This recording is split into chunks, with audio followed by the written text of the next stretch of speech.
तो hello guys, कैसे हो आप सभी लोग। आज हम फिर से एक्सप्लेन करने जा रहे हैं काइजू नंबर 8 सीजन 2 के एपिसोड 5 को।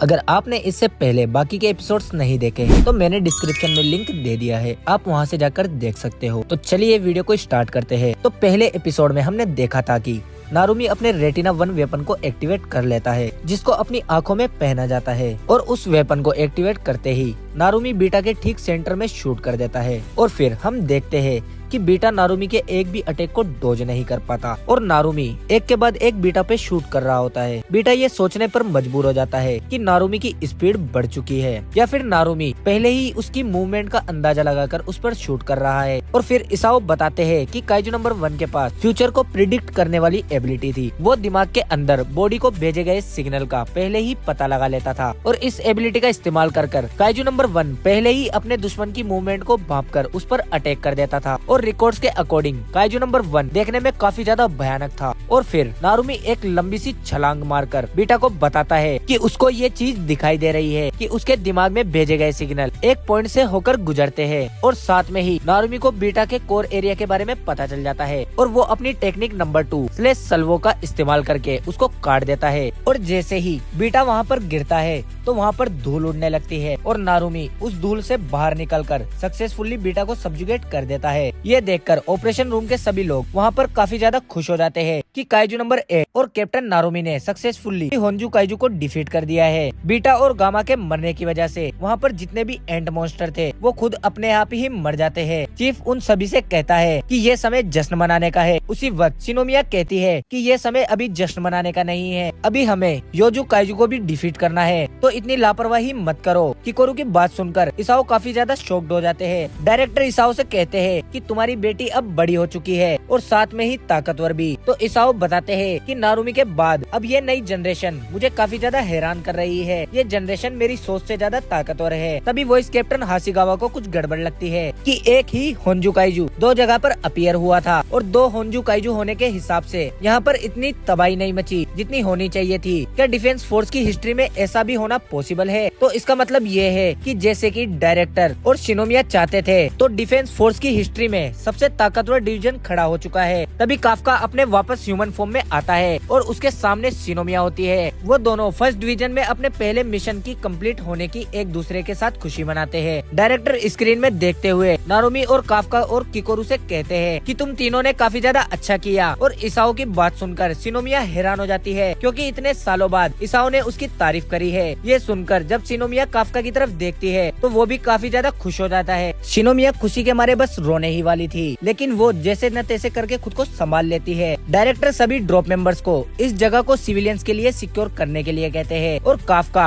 और किकोरू रोजर की बात मान लेते हैं। नारुमी को अभी भी अपनी जीत पर खुशी नहीं हो रही होती क्योंकि उसको कुछ भी ठीक नहीं लग रहा होता। उसको याद है कि काइजू नंबर 9 ने कहा था कि वो इतिहास का सबसे ताकतवर काइजू की ताकत को अपने लिए इस्तेमाल करेगा। क्या वो काइजू नंबर 8 की बात तो नहीं कर रहा था? उसके कहने का आखिर मतलब क्या था? वो यहाँ पर आया किस लिए था? क्या वो सच में काइजू नंबर 8 से बदला लेने के लिए आया था या फिर कुछ और चीज भी है जिसको वो हासिल करना चाहता था? तभी ऑपरेशन रूम से आवाज आने लगती है और ये सुनकर सभी ड्रॉप मेंबर्स हैरान हो जाते हैं। और जब डायरेक्टर इसके बारे में पूछते हैं तो ऑपरेशन रूम के मेंबर्स बताते है कि एक और काइजू की रीडिंग आ रही है। तभी वो गामा जिसको काफ्का ने हराया था वो अभी भी जिंदा था। वो काफ्का से कहता है कि ये काफी बुरा हुआ कि वो काइजू नंबर 8 को नहीं मार पाया, लेकिन वो अपने दूसरे गोल को अंजाम देगा। अब वो इतिहास की सबसे ताकतवर काइजू की ताकत को अपने लिए इस्तेमाल करेगा। उसकी बात सुनकर काफ्का कुछ समझ नहीं पाता। तभी ऑपरेशन रूम से एक काइजू की आवाज आती है जो कि और कोई नहीं असली काइजू नंबर 9 था और वो ठीक इसाओ के पीछे खड़ा होता है और वो इसाओ से कहता है कि मैंने काइजू नंबर 2 के कंपैटिबल यूजर को ढूंढ लिया है। जब काफ्का को काइजू नंबर 9 के असली प्लान के बारे में पता चलता है तो वो तुरंत खुद को ट्रांसफॉर्म करके चीफ को बचाने के लिए भाग जाता है। और उसी वक्त नारुमी भी काफी तेजी से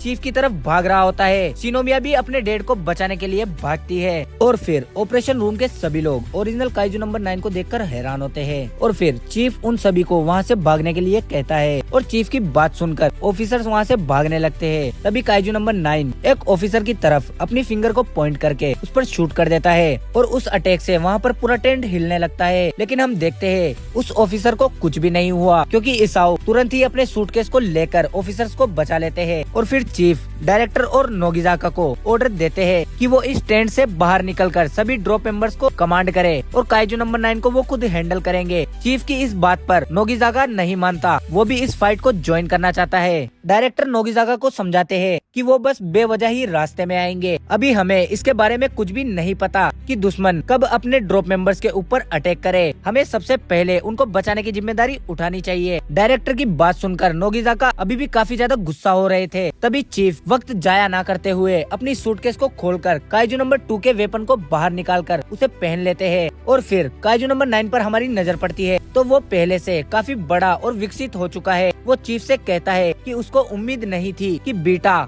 और गामा इतनी जल्दी हार मान जाएंगे, क्योंकि उन दोनों के अंदर उसकी ही जितनी ताकत थी। चीफ उस वक्त को याद करते हैं जब चीफ ने नारुमी और काफका से कहा था कि वो सबसे ताकतवर डिवीजन चाहते हैं, क्योंकि डिवीजन ने जितना जल्दी खुद को इवॉल्व करा है। चीफ को उम्मीद है जल्दी ही डिवीजन चीफ की उम्मीदों पर खड़े उतरेंगे। और फिर काइजू नंबर 9 चीफ के ऊपर पंच मार देता है और चीफ भी अपनी पूरी ताकत के साथ उस पंच को रोक लेते हैं और इन दोनों के पंच से एक बड़ी शॉकवेव निकलती है और उस वजह से उसके आसपास की जगह टूटने लगती है। डायरेक्टर को 3rd डिवीजन की रिपोर्ट में लिखी गई बात याद आती है कि काइजू नंबर 9 का लेवल 8.5 है और इस लेवल में उसको लगता है कि काइजू नंबर 9 में इतनी कैपेबिलिटी नहीं है कि वो चीफ को हरा सके। जब काइजू नंबर 9 देखता है कि जिस हाथ से उसने चीफ के ऊपर अटैक करा था वो हाथ धीरे धीरे फट रहा है, तभी वो अपने उस हाथ को पीछे करके चीफ के ऊपर दोबारा पंच कर देता है। ये देखकर डायरेक्टर और नागिजाका हैरान होने लगते हैं कि काइजू नंबर 9 के सेकंड पंच को डॉज करने में चीफ का जो दूसरा हाथ था वो टूट चुका है। ये देखकर काइजू नंबर 9 को यकीन नहीं हो रहा होता कि वो पहले से ज्यादा ताकतवर हो चुका है। अभी डायरेक्टर को चीफ की परवाह होने लगती है अपने बायां हाथ टूटने की वजह से। शायद ऐसा है